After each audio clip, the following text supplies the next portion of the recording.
Life is mostly uncomfortable if you're doing it right. It's mostly uncomfortable with little sprinkles of bliss and beauty and comfort that we really only get to experience when we get really good at mastering being uncomfortable. There's a lot of ways to experience discomfort, and a lot of us experience it just in the flow of our everyday life. This is Vibe Science, a top 100 wellness podcast presented by the Radcast Network, breaking wellness barriers and making health truly personal. Here are your hosts, Ryan Alford and Chris Hansen. Hello, and welcome to Vibe Science. Hey, we think it's all about high vibes here. It's all about mind, body, spirit. When you want to be at your highest vibe, look, wellness is not about curing a disease. It's about mind, body, soul, energy. It's a purveyor of health and wealth. It is Eben Britton. What's up, Eben? What's up, my brother? I saw the purveyor of wealth and I just threw the health in there. I feel like you kind of embody it. I love it, dude. Yeah, yes. And I love that. Chris has spoken highly of you. I knew your name from football. I just had, I am enough of a junkie that even casual O lineman from the day, whatever. I've heard that name. It's hit my radar or something. So, and then he turned me on to your content. I'm like, dude, I love this guy. So we really appreciate you coming on. And Chris, how are you today, my brother? Great, man. Sweating down in Miami, nice and humid. Yeah. 95. Yeah. And sticky. South Carolina's back to the heat too. We had 80s, low 80s last week. I was like, oh, this is nice. But we're hitting that sweaty 90s today though. So. And Eben, you're in LA, right? Yeah, I'm in LA. I was just in Texas where it was 105 and hot as hell. LA is a little bit cooler this week, so that's a good thing. Yep. Is the ebb and flow about sweating your ass off? Is that part of it? It can be. It can. Oh yeah, for sure. That's all part of it, man. Yeah. The yoga now these days too. I saw, yogi and all that. So our studio here and offices are right next to a sweat. I call it a sweat yoga place. Yeah. Hot yoga all the time. Oh yeah. Do you get in there? No. I don't. You should. I know. Yeah. I was like, I'm a big dude, and then I'm like, I got Evan on. He's bigger than I am. I mean, and that's 1 out of 100 might be bigger than me, and I'm like, shit. How am I gonna tell this guy I don't do yoga? Well, dude, it's a journey. It's a journey to get in there. Do you know if it's Bikram? That would be past my knowledge base. All right. Yeah, I understand. Well, if you go in there and you ask. If it's Bikram's a good one for big guys. Okay. Because it's very structured. They're not having you fucking twist yourself up into a pretzel. It's good. It's power. It's endurance. You're going to get your ass kicked and see God. And at the end of it, you might walk out a different person. Hey, that sounds good. Sounds better than pretzel today. Yeah, fuck that. I don't do that kind of yoga. Only pretzels I do is with mustard at the ball game. Amen, dude. Yes, Eben. Let's set the table for everyone. If you're, and we skew male on this, so if you're a football junkie, you may have heard the name from different things, and if you're in the wellness community, you probably heard it for sure. But let's set the table for everyone a little bit. Want to definitely get into more of the here and the now. But, tell who the hell is Eben Britton? Who am I? Yeah. It's a good question. I know. I ask it that way with you specifically because I feel like I might get a deep answer from you. You might. Man, I played 6 years in the NFL. It was my childhood dream to play pro football.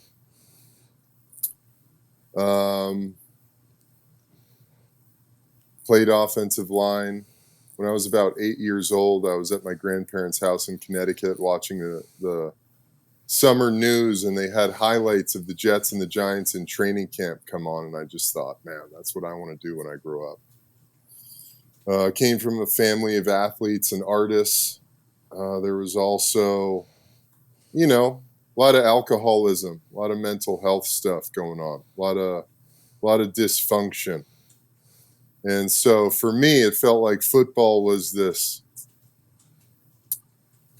way to show the world who I was, this way to, honestly, a pathway to conquering the world, as it were. And Mom would never let me play. Finally, my freshman year of high school, I convinced her to let me play with the help of my dad, and it was just this rocket ship to the moon trajectory of everything I did, how I lived, how I carried myself, how I trained, was all in alignment with achieving this dream of playing in the NFL. Played offensive line, a lot of right tackle when I was in the NFL, or my last year at University of Arizona, switched to left tackle. Ended up back at right tackle. Right tackle was probably my most natural spot. I did like playing left guard at times during my NFL career. But, worked my ass off and saw it in my mind and my heart with everything I had. Every cell of my being was aligned with achieving this dream.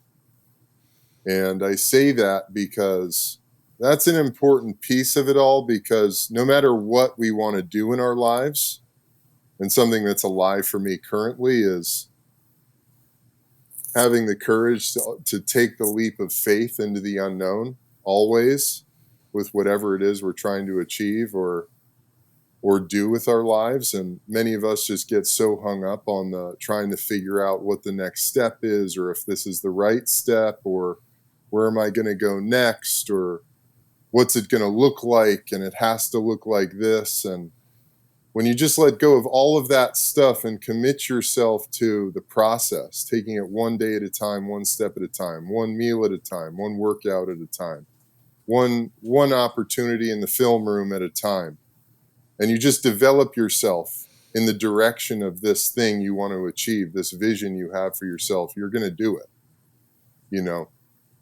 and I did it.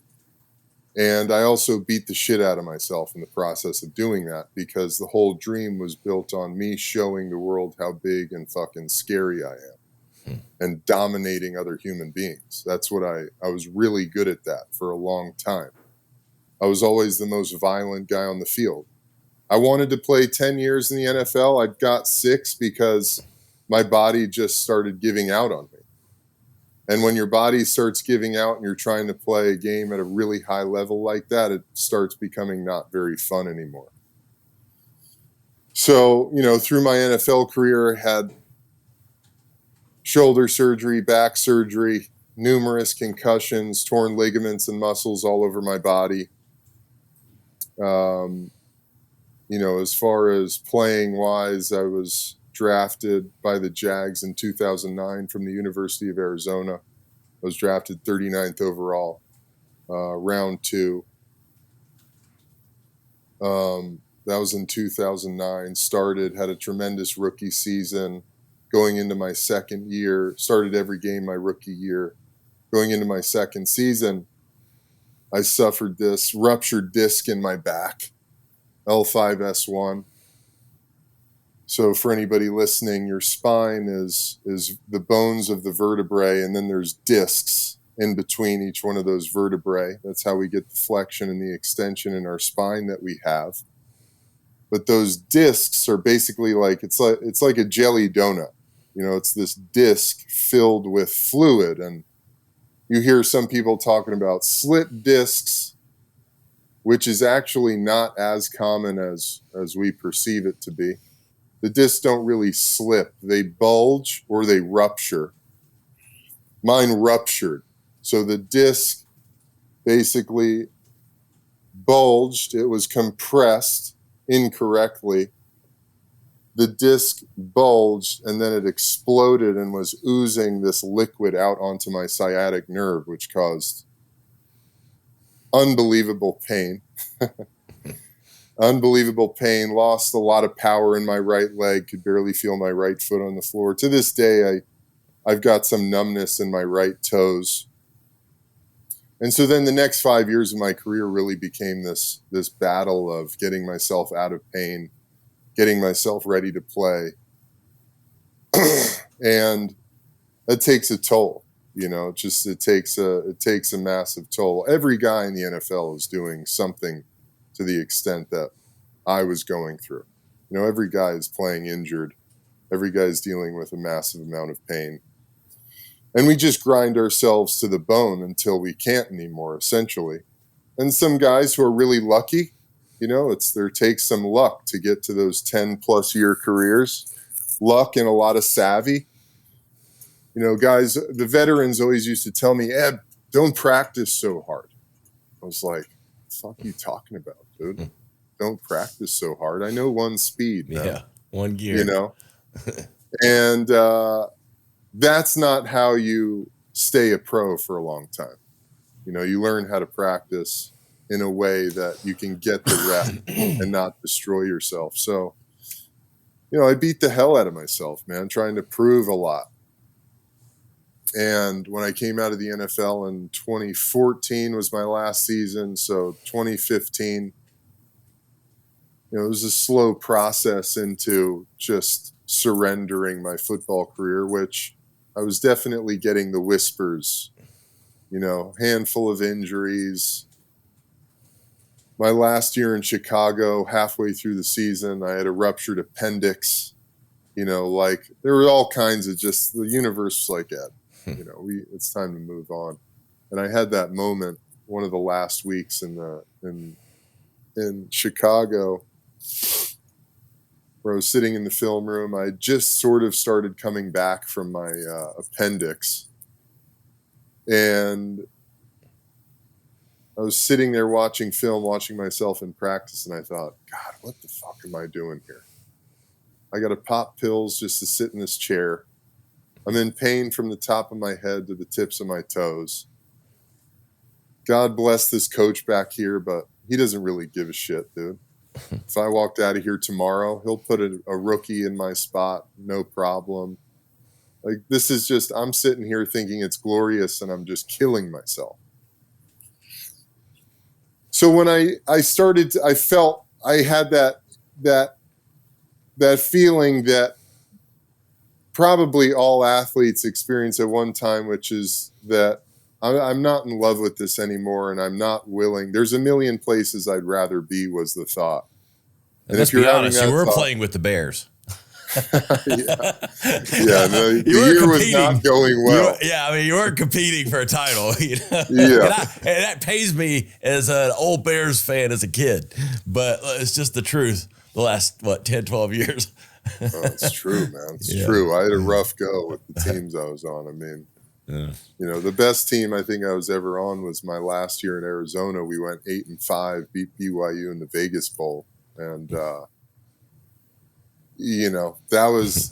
was a tough team. I was on tough teams. I wasn't on teams that won a whole lot, though. So I came out of my football career and was completely shattered.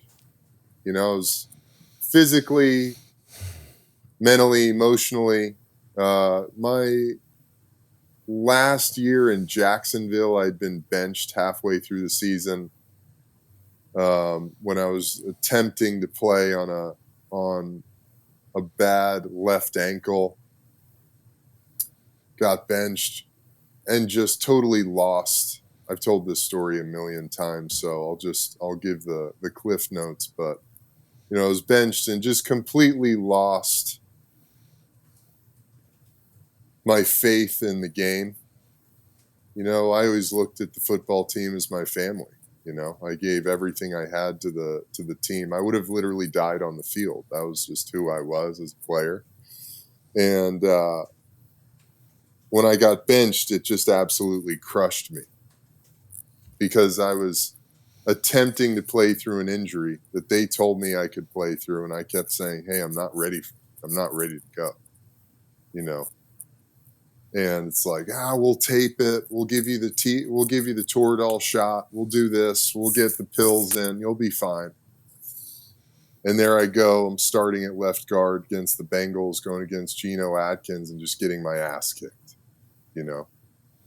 and get benched. And I'm like, fuck you guys, And the business of football is what it is, So when the business really started to make itself known, I lost the heart. So I come out of my football career, I have no confidence, no idea who I am. I've spent, the majority of my life getting my validation through dominating other people, and that's gone. So who am I? What am I? What do I even like? I don't know who I am. I have no idea what I'm even interested in. And so, around 2016 started on the long journey of figuring all that stuff out. Here we are. Here we are, dude. Talking to Eben Britton, former NFL player, now yogi, and a purveyor of all things health and wealth. That's right, dude. Yeah. It's an interesting thing because we live in this age where you've got to have a label. You've got to have an identifier in your Instagram bio. Who are you, man? What do you do? And I always struggle with that because I don't really know. I think at this stage, my purpose is to be the best person I can be.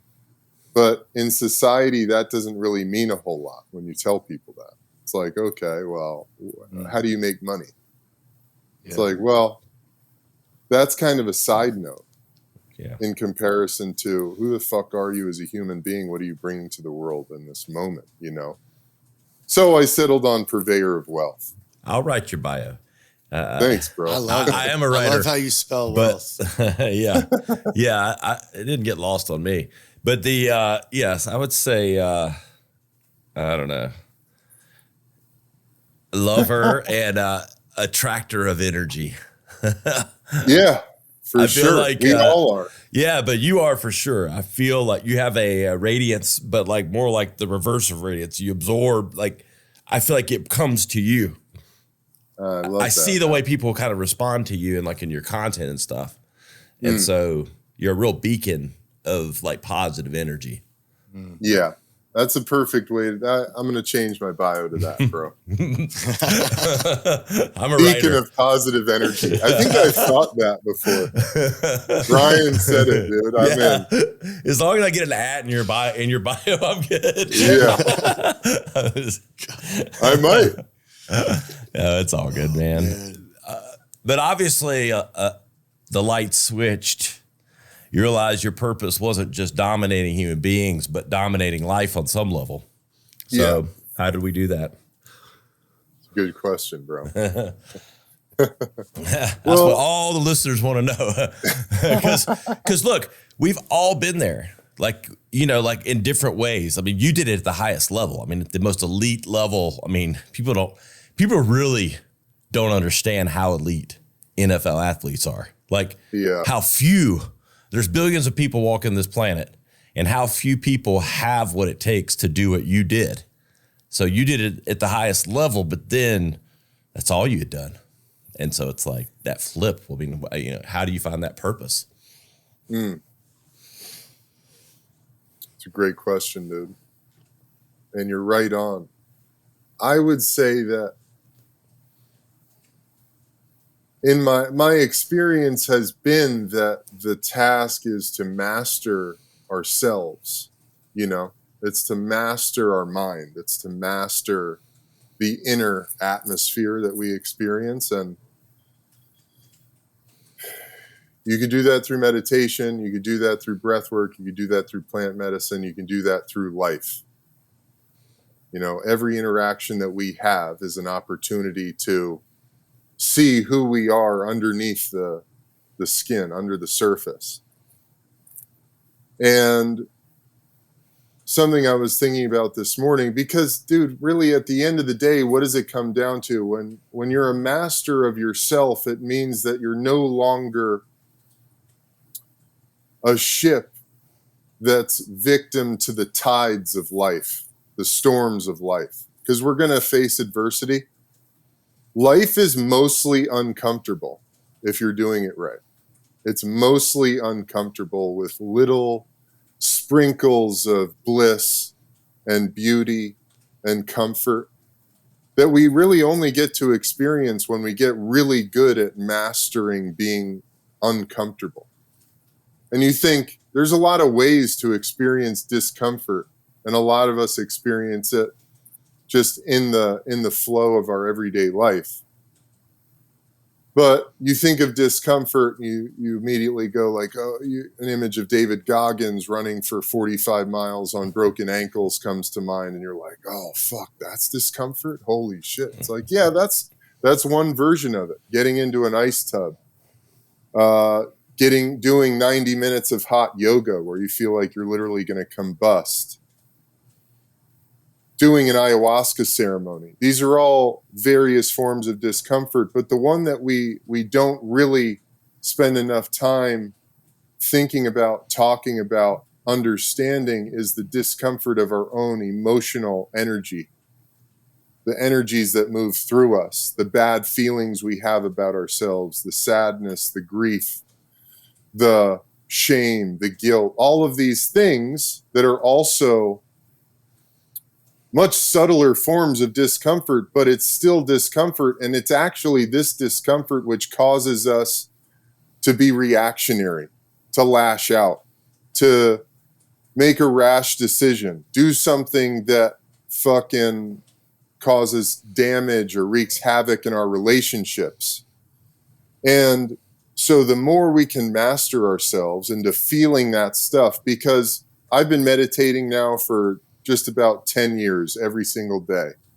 I'm a different human being, and I still feel shit. I still feel heavy emotions. I still have emotional suffering. I still feel that stuff because I'm a human being, and until I leave this body, it's going to be a part of the deal. And so the only option I have, because we're never going to get to a point, you see these love and light people on Instagram, and it's a nice idea, but it's not real. It's not real. We all go, what the fuck are you talking about, love and light? Because it's not real. Your relationship to it can be loving. You can go, I'm not going to push this away, because eventually that's where we've got to get to, is we're not in resistance to what is. So many of us spend our entire lives in resistance to our reality. We're trying to go, I don't want to see it. No, not that. I'm not going to feel that. I'm going to do this. And we never go anywhere, because time is just moving in a circle. It's just moving in a circle. We're just experiencing the same things, the same lessons, the same patterns over and over again until we start to develop ourselves and master ourselves. We create space. I'm a big fan of meditation because it's this opportunity to create space and to tune in to the center point. We're all just this fucking walking mass of energy. Everything is energy. Everything is vibration. It's all just particles of energy in motion constantly. And when you can tune in to the energy of your own instrument, get really clear on that. That's not diluted by the outside, because there's a lot of shit out here to distract us, to keep us from seeing the truth, seeing the reality. There's a lot of stuff that we can lose ourselves in, always. I was telling a client of mine earlier last week, I said, if we don't meditate, or at least we don't spend time in quiet and stillness, we're just living in a sea of energy and have no idea what's ours, what's theirs, what's real here. So the meditation, or the time spent in quiet and stillness and peace, allows you this opportunity to develop a discernment about what's real. I don't know if this is making sense, but yes. Oh, it makes a lot of sense. And so mastering ourselves really comes down to mastering energy, mastering our relationship to ourselves and all things. And then you can start to Get really clear about your path. What are you here to do? What's important to you? You know, we live in an interesting time. It's a fucking very weird time we live in. There's a lot of bad information. There's a lot of, and good information. I mean, at the end of the day, it's all information. There's a lot of stuff that's there to distract us.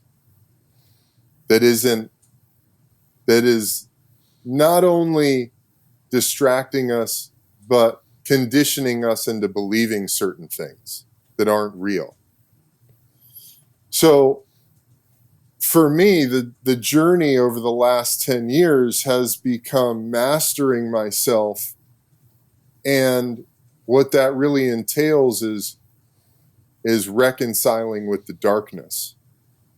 Because then I'm not just swaying in the wind. You know, everything is vibration, everything's in rhythm. Time is a circle. We're constantly experiencing the same patterns. If you look at your mind as this ocean, an ocean of thought, an ocean of consciousness, there's storms. Sometimes there's sunny days. Sometimes there's clouds. Sometimes there's rain. When it's storming and the fucking tidal waves are coming to crash over us, are we going to be totally overwhelmed by that? Or can we weather the storm? You know, and as long as we are living unconsciously, which many of us are until that moment, or those many moments where we have these epiphanies, we wake up, as they say, we become aware, the light of our awareness. When we open our eyes, our awareness is a light. It brings everything into the known. Everything outside the light of our awareness is in the unknown. It's in the darkness.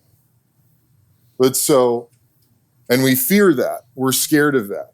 We're afraid of what's unknown, because that in our ancestral programming in the darkness could be our end. It could be our death. But when you reconcile the darkness, you bring everything into the light and you understand it as part of the grand scheme, or part of the total picture. And there's no more fear over that. It holds no more power over you. You can't succumb to that. You can't be overwhelmed by it. It can still be a storm, but you'll just be right underneath the waves where it's calm. Still going, oh shit, it's storming and I'm okay. So the process of that is manyfold, and I think it's ongoing. It's absolutely ongoing. I mean, it's easy to be a monk in a mountaintop, just meditating all day. The real fucking spiritual trip is, can you be a father? Can you be a husband? Can you be a businessman? You know, can you be a friend and stay anchored in truth, anchored in your center, in that calm space? Now, I'm in a really interesting moment in my life, because I went through a divorce 2 years ago, in a moment where I felt like I had done a lot of work to get myself very clear and clean. And then this divorce happened, and it felt like, looking back about a month ago, I had this whole realization, like, holy shit, man, I've been grieving. And it kind of blew my mind, because of various reasons that I had felt like, but it was really just another plateau, or another ebb in the tide, as it were. And I've done a lot of work to cultivate a lot of peace and calm in myself, but there was something missing. There was something like, I felt like the fire hasn't been hot, you know? And over the last 6 months to a year, I've been thinking, man, I need to get back into combat sports. I don't know. I need to do boxing. I need to do martial arts. I need to do something where I get to use my physicality. I get to put hands on people. I get to do what I've done for so long. And I hadn't had that urge, man. Since I left the NFL, I was like, I'm good, bro. I'm good. I had enough violence in my life. And over the last year or so, but I'm like, what do I do? Where do I go? And so I don't know if I told this on camp. Maybe I didn't tell it. Maybe it was before we hit record, but, 2 weekends ago, I hosted our yoga retreat, Heal and Flow, where we do yoga and breath work and ice tubs, all these things. We eat great food. We connect with people. We have incredible supplements. It's really it's the process by which I put myself back together again after football. I created this event to give people a taste of this experience.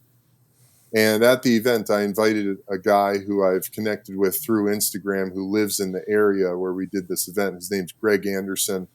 You guys should totally have him on the pod. I mean, he's a fucking epic guy, former special ops, law enforcement in Washington, left during COVID because he took a stand. Whole thing, incredible dude. Like, feels like my soul brother. Has a jiu-jitsu gym in Lake Stevens, Washington, and I invited him to our event. He came, loved it, which I thought was really cool. And afterwards, he goes, Eb, I'm having my Guns and Geese event next weekend. It's jiu-jitsu and tactical handguns. And would love to have you come. I just had 2 people drop out. If you and your lady want to come, the spots are yours. And I was like, fuck. This is a total portal from God, dude. I've been thinking about this, man. Yeah. Like, I want to develop my skills. Football, there's not many places where football is useful off the football field. You know what I mean? Yeah. Like, it's your a very unique set of skills. Yeah, it's just like there's one place you can really do that. But so knowing how to work a firearm, and I grew up shooting shotguns. I was a little toot my own horn moment just to fill out the picture of Eb. In high school, I was a junior state champion in California for sporting clays, shooting sporting clays. So I grew up around shotguns. Not much. I don't know much about handguns. Haven't done much with them. But I was excited for this opportunity to learn, and to study and be a student again and like start developing these skills or even just set a foundation of understanding around what it takes. And then the jiu-jitsu, man, I went to a class before this weekend started. I just went to his jiu-jitsu academy and did a class, and it was like the lights came back on, dude. The lights came back on. I felt like, holy shit, here I am. This is me. It was so natural. We did some grappling in high school to prepare for football, learning leverage points and how to move people and so getting on the mat, dude, and started to roll with guys, I was like, fuck, this is in my bones, this work. And it turned something on in me, and I realized that I had this conversation with a guy who I went with, and there's an incredible book called Wild at Heart by a guy named John Eldridge. Highly recommend it, especially for men. It's really about manhood, masculinity. And he talks about in there how when we're little boys, man, we're just playing like fighting games all the time. It's like Cowboys and Indians. It's, Navy SEAL games. It's like doing missions. It's fucking whatever. It's got to do with our bodies and being heroes. And as we grow up, we sort of lose that, especially in this society where we're told we're bad for being tough guys. Yeah. And so having this experience of getting on the mat, it was like reclaiming the sword. It was like, oh, fuck, dude. The peace is great. It was necessary for me. I grew up in chaos. I was a fucking tornado for most of my life. I was a wrecking ball. that was just moving on the whims of my anger, my need to validate myself, my need to prove who I was to somebody, my need to be loved. And so the peace and the calm was a vital part, because I'm not even really sure I'd be here today if it wasn't for that. But the missing link for me was tapping into something where I could really develop myself as a capable human being. You know, a fight goes down, something goes down. I'm pretty sure I could handle it. You know, I'll move some people out of the way. But I want to know, man. I want to know. I want to have no doubt in my mind and my heart and my body that I could incapacitate somebody if the opportunity presented itself, if I had to do that, you know. And so I think, you know, again, the ebb and flow, everybody's always said to me for my entire life, Eb, you're so zen.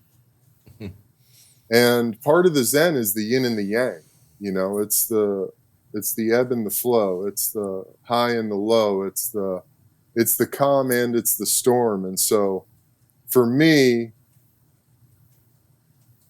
tapping into this thing that's allowed me an opportunity to really start developing myself in a way that, in the warrior, developing the warrior again in a way that has applicable skills to, you know, real life situations, has been a powerful link in the chain to add.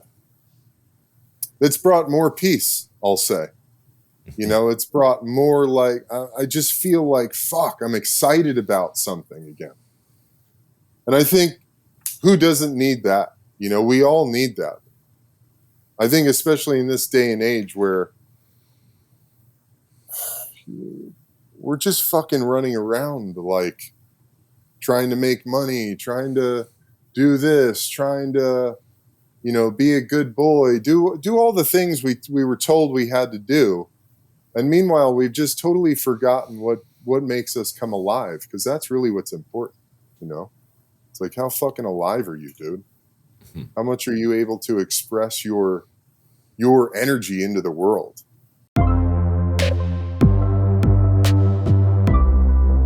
What's up, guys? Ryan and Chris here. I want to talk to you about Apollo, our official partnership with the wearable. And look, we talk about it all the time. The research is out, guys. There's no hiding. Sleep is one of the most important things to your overall health and wellness, and that's why we love what we're seeing from Apollo.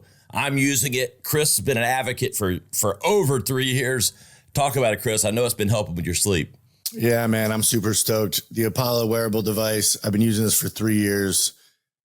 Anyone that knows me knows it's on my ankle or wrist all the time, including in my bed, which may seem a little odd that I sleep with this, but they've got all these different modes. Sleep mode kind of eases your body, eases your mind in that relaxed state. It helps you kind of calm that nervous system where you're hacking your brain in a way. But I'll tell you what, you can even set it on a schedule where it'll ease you into sleep. Then you can set it 6 a.m., 7 a.m. It'll gently wake you up. All of a sudden it's vibrating faster. It's pulsing faster. It's sending this frequency through your body, alerting your nervous system, time to wake up. So tons of uses. You can set it where it's easy to work for you. Set your schedule through the day, energy, social, sleep, calm, meditate, anything you want. There's a different mode for. Look, ApolloNeuro.com, 15% off. Use Vibe Science, VIBE Science. This is a great deal with a great partner that's leading innovations. You won't believe the data. You won't believe the results, just like Chris. We'll see you soon. I'm going to do a little bit of breakdown here, Eben, because I keep coming back to like the time and effort, energy you spent on dominating other people. And the flip for you was dominating truth and reality. You focused, because I'll make the analogy of like a bodybuilder who's like in the greatest shape ever, but is like crumbling inside. Right. Outside. Eben's dominating people, focusing all that energy, every workout, every meal, every practice. everything to dominate other people on that focus, but you were not dominating truth and reality. Yes. And that was the flip to where now channeling those same energies, some of those same things, it's an internal battle versus an external battle. We can dominate other people all day long, but if you can't dominate yourself, i.e. have control of yourself and control that reality, then we're living a life that's not double-sided. It's like you jump out the yin and the yang. There's only one side of that. And I was just here like listening to you and like distilling it, you know, because I think for our listeners, it's like, if you're wanting to be in your best vibe, we can do all these outward things, work out, eat right, you know, go to the gym, all the, you know, have relationships on some level, but those things won't even be meaningful because we haven't solved it internally. It's such an internal battle. Absolutely, man. Absolutely. As long as we're doing things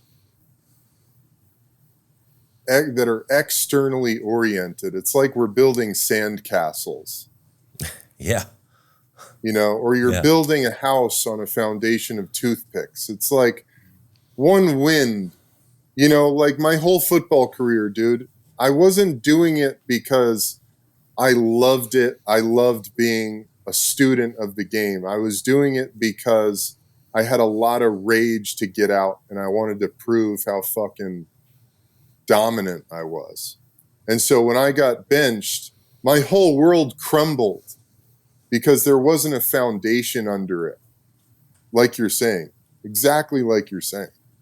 You know, so when we're doing something, and especially when we're young, we may have a real talent. I mean, I'm a fucking big guy. I was always a big guy. I was physically gifted. I'm a gifted athlete. That's God-given talent, and I used it in conjunction with this rage I had. And I was good at it. But there wasn't a foundation of what am I really doing here, you know? Purpose. Like you're saying. No purpose. No real purpose. Exactly. I mean, you had goals, and you're very goal-driven, obviously, I mean, to be the athlete that you were, but then to apply that, you obviously, but it was faux purpose. It wasn't. Exactly. And I think that's relatable for people. Like you did it at the highest level. I mean, you applied it, and you had all the success, and anyone outward looking in that didn't, you know, maybe know you were your everyday struggles and all that, but like would go, this guy's doing it. That's life to the highest degree personified, but it really isn't, you know, if you haven't conquered that internal battle. Yes. Exactly. Well, a lot of us are doing, I mean, to your point about the relationships, even we get involved in relationships for all the wrong reasons all the time. You know, we build up a whole mythology inside around who a person is and what we're supposed to be like together and what our life is. And meanwhile, we've just completely, you could be completely abandoning the signs of the truth of the situation, you know? So what is our intention for everything that we're doing? You know, what is, because through that lens, we can start to build a real foundation. It's going to be rock solid and you'll be unshakable. And the other side of that is, what's your intention, and are you just doing it for the fruits? Are you doing it for the fruits of the labor? Are you doing it to get a check? Are you just doing it to get the orgasm? Are you just doing it to X, you know, rather than you're doing it because you fucking love to do it? It's coming through your body as an expression of God, you know?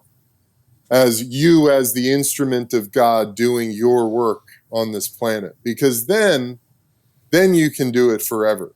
Then you can do it then it becomes a sustainable endeavor, you know? So yeah, I totally, your breakdown was right on the money, dude. I just feel like it's so relatable for people. I think it's relatable when they hear it, because I think we're always at battle with something. And I mean, it's like, and not that it's always all negative. I mean, life is wonderful. I mean, if you make it Absolutely. that way. But oh yeah. Yeah, but I just don't think, and I've had a lot of reflection on this for myself, is like, and if you haven't really solved yourself and look, we're complex human beings, Totally, man. But if you haven't, like, I don't know, had a little bit of that spiritual inside of you, like discussion and breaking down, and it's a complex process. I mean, it's not something that happens overnight, but I love to talk about making space. Like, because if I say all the time, one of my favorite sayings, Christopher Lockhead, he's a marketing guy, but he says, he says this all the time: we don't do enough thinking about thinking. And what he's saying is we don't create enough space and time for thought and really reflection but thinking and critical thinking and reflection. And you nail it. We're so busy. There's so many things going on. I mean, life, the social media, all these things kind of hitting us. But really, like, setting, whether it's meditation, whether it's just peace and quiet, a walk, whatever it is, if you can't figure yourself out if you can't have some time alone to talk to yourself. Yeah. And that might sound, I'm not saying out loud, whatever that is. Yeah. It might get a little weird unless you're in the basement, but just. No, you're totally right on, dude. Makes me think of Earl Nightingale, who's Bob Proctor's mentor, says this quote from, I think his name is Albert Schweitzer. He was a Nobel Prize winner, and somebody asked him, what is man's greatest problem today? And Albert Schweitzer said, man simply does not know how to think. And then Earl Nightingale took it a step further and said, a man becomes what he thinks about. Or it was either Earl or Ralph Waldo Emerson, I'm not exactly sure, but a man becomes what he thinks about. That's a fucking pretty profound thing to contemplate, because when you realize how much time we spend on fucking nonsense, how powerful your mind is. Your mind is fucking infinite, dude. Your mind is totally infinite. It's so incredibly powerful. And we spend so much time thinking about things that have nothing to do with the betterment of our lives. Imagine if you spent more time developing yourself, honing your skills, being really conscious about the thoughts you're thinking. You could do impossible things. You could accomplish just about anything you possibly wanted to in your entire life. You could accomplish everything. And to that point of the thinking, we just spend so much time. We've got so much things. You go on, you scroll Instagram, you've just had 1,000 thoughts that have nothing to do with improving your life, that are totally in contradiction to the vision you may hold for what you want to do and who you want to be. Imagine if you just took 50% of that energy and time and focused it, you concentrated it on developing yourself, knowing yourself better, thinking thoughts that lead to the betterment of your life. Holy shit, dude. Go ahead. We have way too many scans/copies and not enough journals. We've made too many copies of this is, what I am told to believe, think, whatever, and not enough journals writing stuff down, creating. Yeah. Like, it doesn't mean you're a writer, but just, again, processing your own thoughts versus not enough free thinking. It's like, and it's a lot of parroting and not a lot of creating. But it's now where we're getting this scary zone that people don't even know it. I had it happen this weekend. I had a friend, because I've gotten a little more vocal with my politics, send me some messages. And he was just, it was clear how little he was thinking, because my responses back to him were like painting the pictures of the gray areas and how complex these things were, but not like just parroting like my side of it. You know what I mean? Like acknowledging. But his were just pure blanket, almost from, the worksheet of what you see and hear on TV. And it's just like, with no original thought applied to it. Yeah. And COVID really, during COVID, man, that veil was lifted big time. Yeah. You got to see, I could look at the same article with another person who had the opposite view I had.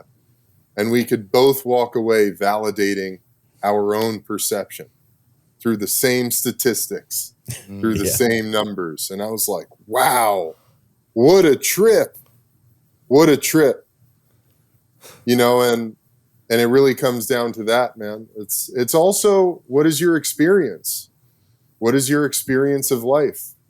Your experience and your level of study. I was thinking about this morning too. It's important for us as humans to experience a lot of stuff. Throw yourself into things, man. Start businesses. Do scary things. Go to new places. Do new things. Have a lot of experiences, because that broadens your perspective. When you're just living in the zone, you're living with blinders on, dude. You're just living in that zone that society has told you your whole life. You never say, fuck you. You never say, hey, you know what? I'm going this way. That becomes a problem. That becomes very blinding, and people don't even know they have blinders on. And here we are, dude. We think we're the sane ones, Believe me, I think about that, what you just said right there all the time. Like I think I try to apply it with empathy versus I don't change my thinking. I just go, well, I mean, I'm doing the same thing. I have an opinion. And so what makes mine better than someone else's other than my own experience and but I think if you have a moral compass, and I'm not a Bible thrower, I'm the world's probably worst Christian, but like, if you have that at all, there's got to be some guiding light beacon there, I think it's interesting. But that could even be spun depending on. Don't mind me, but I'm gonna take you down an interesting rabbit hole here, which might get a little weird, but I think you guys will appreciate it. You're up late at night going down the rabbit holes of the reptilians and all the deep conspiracy theories, right? And I've come to a point in my life where I can't say that anything is not possible or anything is impossible. Anything to me, I've seen enough miracles. I've seen enough crazy things happen that I believe anything is literally possible. I don't discount anything. Bigfoot, fucking Loch Ness Monster, UFOs, aliens. Well, thankfully, the government just told us aliens and UFOs are real, so now we can believe that one. Yeah. It's like, why did we need the government to tell us that? Right. We've been seeing these videos and shit like this for since we had film. But beyond that, so let's take this idea of the reptilians, right? And the elites are actually reptilians in disguise. Maybe. What definitely is real is that we all have a reptilian consciousness because we all have an amygdala, which is the reptilian brain. It's our center of fight or flight. It's our survival center, essentially.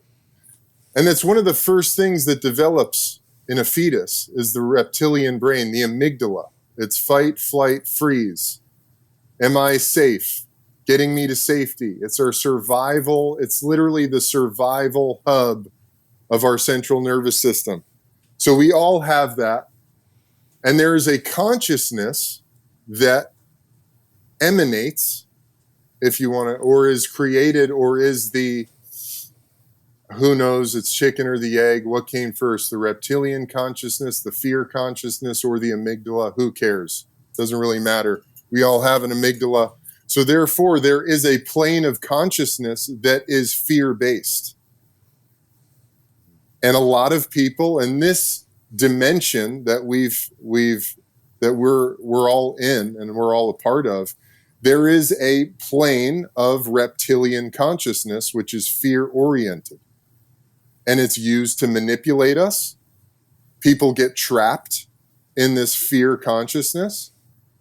It's the world is fucked. It's the nihilistic. It's the what good does it, who cares? It's we have to have, pharmaceutical, interventions to keep us alive. It's all the stuff. It's all the reptilian consciousness. That is a real thing. And it appears to me that many politicians are totally locked in this plane of consciousness. And look, we all know big industry, man, has a lot of money. And that's, if you can't understand, or you can't even be open to the idea that our politics has been completely infiltrated by outside interests, I say outside other than the people's interests, because that's why the fuck our government was established in the first place. We consent. We consent to being governed. I heard this incredible thing. We consent to it, dude. That means we say, yeah, we'll let you guys govern us until we don't. It's on us. It's about us holding that belief that we are allowing ourselves to be governed. And as long as we want that, we'll have it. And then when we don't, we won't have it anymore. And we're reaching this critical mass in the way things have been going, which is why I see a lot of light, man. I've got a lot of hope. I see a lot of light, because we're coming to the place of critical mass where people are waking up, they're standing up, they're going, this shit isn't working anymore. Whatever you want to call it, red, blue, Democrat, Republican, liberal, conservative, whatever you want to call it, this shit isn't working anymore. And we need a whole new system. And so we're ascending, or at least there's a lot of people, many of us, I would say all the guys on this, none of the guys on this call right now are living in a fear consciousness. We've all ascended past that. And you get through that when you start living with courage, because with courage comes accountability. You become accountable to your life. You become accountable to who you are, your actions. You become a player in the game. You're not just affected. You're not just swaying in the wind and the storm of, holy shit, what's going on now? What's happening next? And I think all of us are feeling that call to some degree. You might be totally disconnected from it and trying to run away from it, or you're like me and you're like, fuck it, I'm going to jujitsu. I'm learning how to shoot guns. And that can be perceived again, because it's weaponized against us. All of this stuff is weaponized against us through mainstream media, of this becoming this political conversation. This is a fucking human being conversation. Every human being should be capable. Every human being should be able to every father should not have a problem carrying his children on his back if he had to. That should never be an issue, because then you just die. It's survival of the fittest, and that's not meant to be some derogatory thing. That's just what it is. As a father, you should want to be able to pick up your child until your deathbed. You should have that skill, that strength, that ability without hurting yourself. You should be able to protect your family. You should be able to carry 20 pounds of groceries up the stairs without an issue. Being a capable human being has no political affiliation whatsoever. And that to me is what the rising tide is all about. It's like you're heeding the call to become more capable. And it's interesting for me how that pathway, yes, I've spent my life as a warrior, but then I took this turn into the monk, into the peace, where really honestly, man, I was like, I'm done. I don't need the martial arts. I don't need the fucking violence anymore. And not that I'm looking for violence. I'm looking to be skilled. I'm looking to be fucking capable, no matter what comes down the line. And preparation is a key to that in all forms, you know. We don't have to go down the into the cave of doomsday preparation, all that shit. Mm-hmm. Human beings have experienced multiple apocalypses, and we're still here. A lot of it has to do with your ego and just holding on to, I want it to stay the same. Well, it's definitely not staying the same. You know, everything is changing. That doesn't mean there's going to be hellfire and brimstone raining from the sky. You know what I mean? But we do need to be capable, and we need to heed that call. And if you're too afraid to heed the call, well, you're just not preparing. And when the shit goes down, whatever that looks like, hey man, that could be a divorce. That could be the end of a business. That could be the end of a career. You know, that could be a tragedy. There's all sorts of things that happen. And whatever it is, we've just got to be prepared for life, dude. There's a beautiful thing. I love this. I love Bob Proctor. I love Earl Nightingale because they take all of this ancient spiritual wisdom and they've brought it into a very relatable, contemporary mode where it's applied through business, but it's really applied through being the best person you can be so that you can be the most successful person you can be. And we've worked for thousands of years to get to this place of comfort, of economy, of all of these incredible things, dude, that we have. Men has envisioned this time for thousands and thousands of years to get his and hers ancestors to this moment. And so let's take it, honor it, and continue to understand that we still need to be capable, strong individuals, because that's what's really makes for a successful life, you know?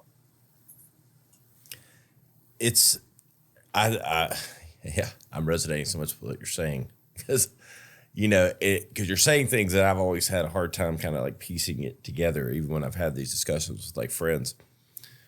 Survival of the fittest, again, it comes off like, okay, like the Game of Thrones, but in honesty, the other side of what we're talking about wants it to be survival of the equals and most comfortable. And that's not reality because none of the other jobs, none of the other innovations, none of the other sort of greatness that happens around us happens in a world of comfort, equals, and without someone having an edge of wanting to maximize their ideas or innovations themselves. In a way that relates to capitalism, it's like, because, we can want it comfortable. I just want it comfortable and equal for everybody, like that. Okay. It's like versus survival of the fittest. I mean, some people might argue that those aren't opposite things, but they are. Because when you're comfortable and equal, you don't have more skills, you don't have more ability, you have no motivation to get better. You just want to, have Twinkies and watch TV all day. I mean, or be that facsimile, absorbing everything else versus creating, versus stimulation of ideas, and it all goes to hell in a hurry if we get on that other side too far. And I think that's the wake up that's happening now. Yeah. It's an interesting thing, isn't it? It's interesting how there's, of course, somebody made it into a meme and it's become this thing. But 2024, baby. Yes. The easy choices, hard life, hard choices, easy life. Yeah. Isn't it such an interesting paradox, man? Because the comfort leads to a really dark place. The Twinkies and the sucked into the technology on the couch leads to a really dark life experience that feels fucking horrible. It's comfortable in the short term, but it's expensive as hell in the long. Well, I think dealing with the ripples of that now, I think as a society we're seeing now, especially the younger generation, they didn't know any different, and it's not working, and they don't. And I think the only thing, like men, what you talked about for some of these kids to hold on to was like when they played sports, like the glory days, right? Where even what you said with the jiu-jitsu, I've felt that call like the last 6 months too. Like never done combat sports, always been skilled with firearms. But even, it's funny, I was at a ceremony, actually, a plant medicine ceremony last month. Buddy shows up, never met him, recognize him from Instagram with another Navy SEAL buddy of mine. Turns out he's a private contractor, trains jiu-jitsu. Yeah. And he's like, yo, bro, I'm always looking to train other people. And I was like, because like there you go, bro. I don't know where to begin. I've never done this shit. I don't know if I'm gonna like it.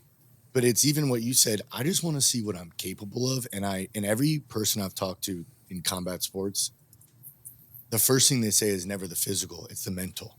Everyone always tells me what is done for them mentally more than, oh, I could go beat someone's ass. It's more like, man, my patience or my mental strength has my clarity.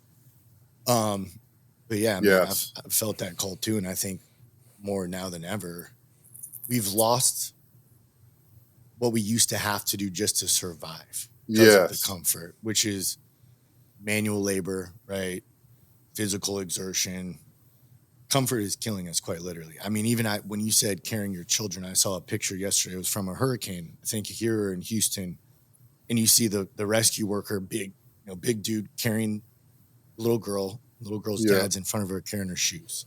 And it said, don't be the guy carrying the shoes, right? Yeah. You're not even capable of carrying your own daughter out of a natural disaster. And that rings so true to me where it's like, all right, I'm not planning for a doomsday, right? But I want to know that I'm capable if I need to be. Yes, dude. And that's for no reason external, more myself, just for me, for my own peace of mind. Like you said, it got you more peace. Yeah. Well, that's the Crazy, difference, right? Man. Getting into combat sports has brought you more peace. Yeah. Everything is invert. Yes, dude. It's fucking it's really interesting. I bought a houseboat a couple years ago, and I grew up with a dad that's a general contractor and a family of Alfords that are all really good with their hands, tools. And I don't know if it's because I was around it all the time that I fought it. I was always more I'm a marketing guy, technology, writing, the arts, I guess, creating. And my dad's a creator too. He's creative, but like with his hands, he can whittle, this table in front of me in, 2 hours together, but I was always fought it. And then I started getting into boats. And let me tell you, you know how you make yourself real handy? You buy yourself a boat. Because there's number one, it stands for break out another 1,000. And number one, I got tired of paying people and waiting for people to fix things. And you know what? Like my dad came this weekend, stayed with us on we go every weekend. It's beautiful. It's a wonderful thing. And I had a couple projects. My dad, came and stayed with us. He's always handy. And I would always call him my dad. My dad would come over like my house growing up. I'm 47 years old, but even at 35, Dad, could you come help me? I got to put a couple lights up. I could, twist a screwdriver or whatever. Anyway, he came over this weekend, and I did like 95% of the work. And I was kind of like, he did a couple things with some wiring and stuff or whatever. And he was like, I never thought I'd see the day, but you're pretty fucking handy. And I'm like, you know what? Yeah. And I said, the boats kind of made me that way, but now I enjoy it. Now I enjoy doing the work, and I have like, because when you own a houseboat, it's like owning a house, but you have to learn how to do everything. Like it's plumbing, electricity, wiring, cabinetry, leaks, everything. I mean, like, Yeah, dude. And this isn't like a piece of crap. This is a luxury houseboat, but you don't want to be waiting on your houseboat, you know, you're not waiting because you use it so little. You know, at home, okay, the repairman will be here in a couple of days. Well, that's your house you're in all the time. A houseboat's supposed to be luxury, leisure, and all that. You don't want to be waiting. So you're going to spend 2 hours to do it yourself. But back to sort of the skill sets and learning things and the value of that and feeling, you know, like I think there's something to be said for that and something to have, I don't know, confidence in, but also like purpose and, you know, yeah. And if shit hits the fan, I'm a lot more handy than I used to be. Yeah, absolutely, man. Absolutely. Yeah. You're talking about the feeling that I think a lot of us have lost touch with, you know? Yeah. Because there's It's convenience. like, yeah. I used to just call someone. Yeah. Call the guy. Call the handy guy, man. You know? Yeah. Call the whoever. And it's, dude, man, we're pretty simple creatures, dude. You know? Yeah. We need to, it's important for us to have a mission, to have a purpose. And long time ago, like you were saying, Chris, we had to go hunt and kill an animal to feed our family. That was our purpose. We had to protect our land from fucking invaders. Yeah. That was our purpose. And we thrived. We thrived on that. An initiation into manhood, which I think we're missing as a society now. Oh yeah, 1,000%. You know? Well, you know, again, I don't know. I think it can be argued any which way you want that men are intentionally and perhaps unconsciously, they're attempting to destroy men in various ways. But our culture, just how it's set up, is not set up for men to thrive in.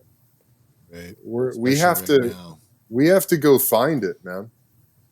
Like we have to live our life in a way that creates the purpose. You know, even for me, I mean, I thought for a while that I could just meditate and deepen this peace, which has been a profound experience of my life. It's been really important, and I will continue to do that. And I need a mission. You know, I need a fucking mission. Whether it's, and again, for me, I mean, look, I'm 6'6", 285.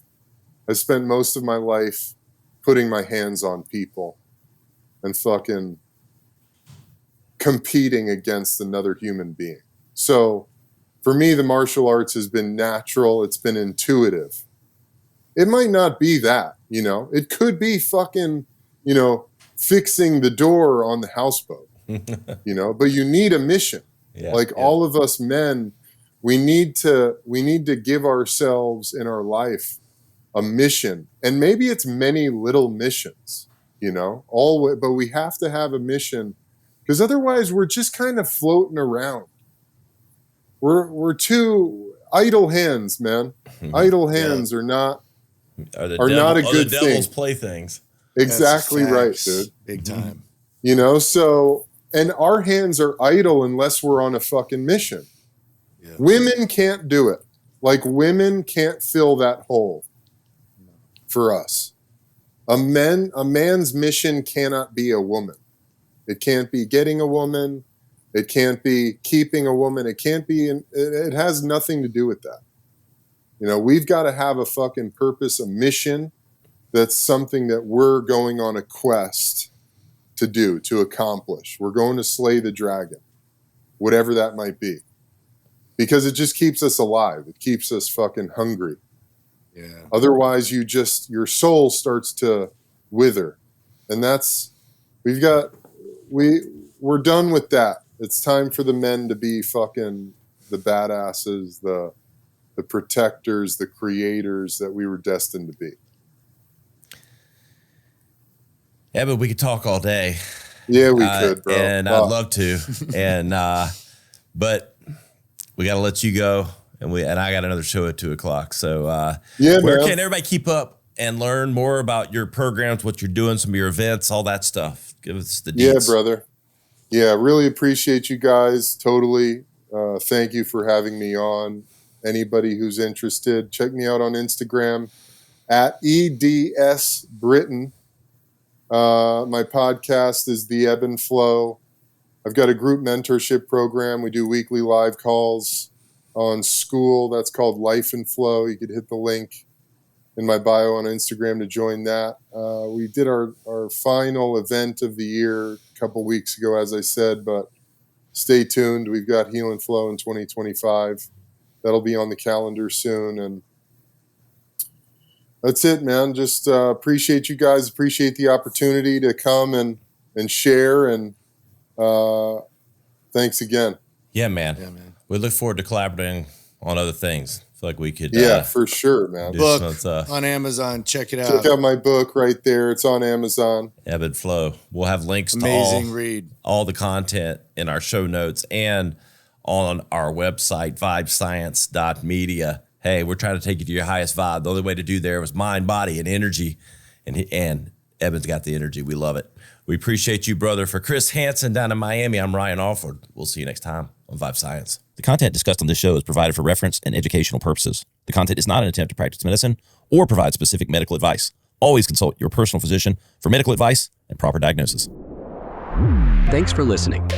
This is Vibe Science. To learn more or watch full episodes, visit vibesciencepodcast.com. Here's to discovering your highest vibe.